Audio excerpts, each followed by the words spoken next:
पितृपक्ष गया जी के अलावा इन 6 स्थानों पर भी होती है श्राद्ध की पूजा।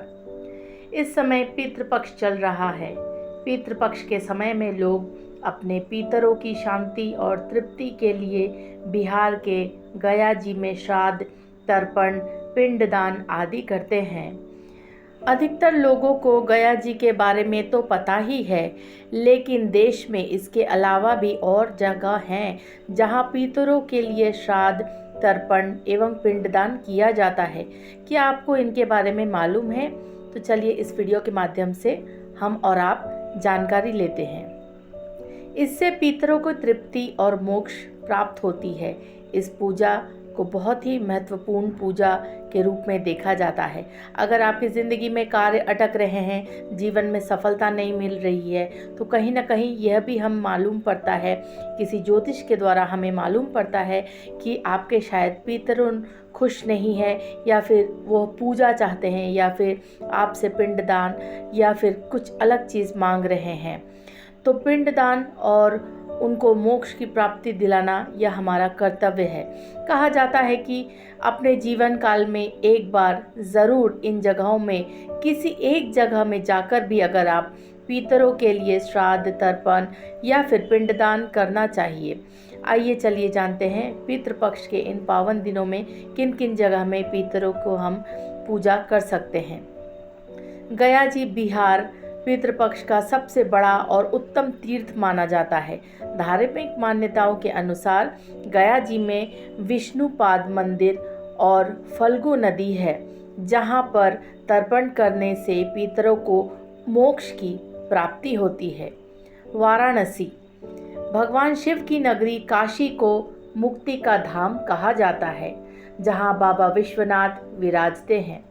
जो लोग वाराणसी में अपने पितरों को गंगा के किनारे तर्पण देते हैं और उनके लिए श्राद्ध करते हैं, वे महादेव के कृपा के पात्र होते हैं और उन्हें मोक्ष की प्राप्ति होती है। वे लोग जन्म और मरण के बंधन से भी मुक्त हो जाते हैं। नासिक महाराष्ट्र पितरों की मुक्ति के लिए भगवान त्रयंबकेश्वर की नगरी नासिक भी बहुत महत्वपूर्ण है। यह गोदावरी नदी के तट पर बसा है। जो लोग नासिक में अपने पितरों के लिए पूजा, तर्पण, श्राद्ध आदि करते हैं, उनके पितरों को तृप्ति मिलती है। पुष्कर राजस्थान में पुष्कर भी पितरों की मुक्ति का स्थान माना जाता है। जो लोग पुष्कर में पितरों के लिए पूजा, स्नान, दान आदि करते हैं, उनके पितृ को मोक्ष की प्राप्ति होती है तथा उनके परिवार को पितरों के द्वारा बहुत सारा आशीर्वाद मिलता है। यहाँ पुष्कर में ब्रह्मा जी का तीर्थ स्थल भी कहा जाता है। पुष्कर ब्रह्मा जी का मंदिर जो कि साल में एक बार ही खुलता है। प्रयागराज का त्रिवेणी संगम उत्तर प्रदेश के प्रयागराज का त्रिवेणी संगम भी पितरों के उद्धार के लिए जाना जाता है। प्रयागराज नगरी में गंगा, यमुना एवं सरस्वती का संगम है। जो लोग प्रयागराज में पितरों के लिए तर्पण और श्राद्ध करते हैं, उनको विष्णु भगवान की कृपा से तृप्ति और मुक्ति भी मिलती है। गोकर्ण कर्नाटका के गोकर्ण को भी गया तीर्थ के नाम से जाना जाता है। गोकर्ण में भी पितरों के लिए तर्पण और श्राद्ध किया जाता है। गोकर्ण को दक्षिण की काशी कही जाती है। सिद्धपुर गुजरात के सिद्धपुर को श्राद्ध तीर्थ कहा जाता है। इस जगह पर लोग पितरों की मुक्ति के लिए जाते हैं, उनके उद्धार के लिए जाते हैं, तर्पण करते हैं, श्राद्ध करते हैं।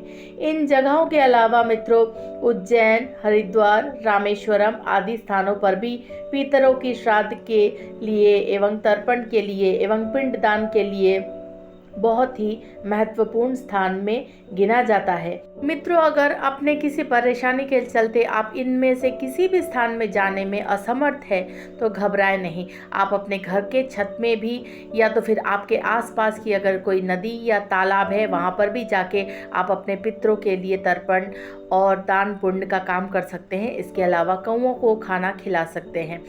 कौवे को कहा जाता है कि वह हमारे पितृ के दूत है।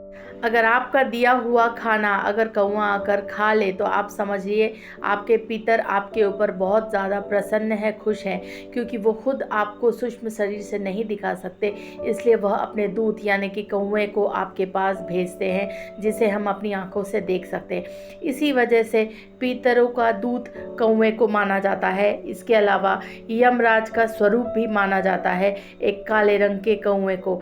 आपका खाना अगर वो काला कौवा खा जाता है तो आप समझिए आपका जो पूजा है, आपका जो अनुष्ठान है, वह संपूर्णतः अच्छी तरीके से हो गया है और आप उसमें सफल हुए। उम्मीद करती हूँ मित्रों कि आज की जानकारी आपको अच्छी लगी होगी। अगर अच्छी लगी तो चैनल को लाइक शेयर सब्सक्राइब करना ना भूलें। बहुत बहुत धन्यवाद हमारे चैनल में समय देने के लिए।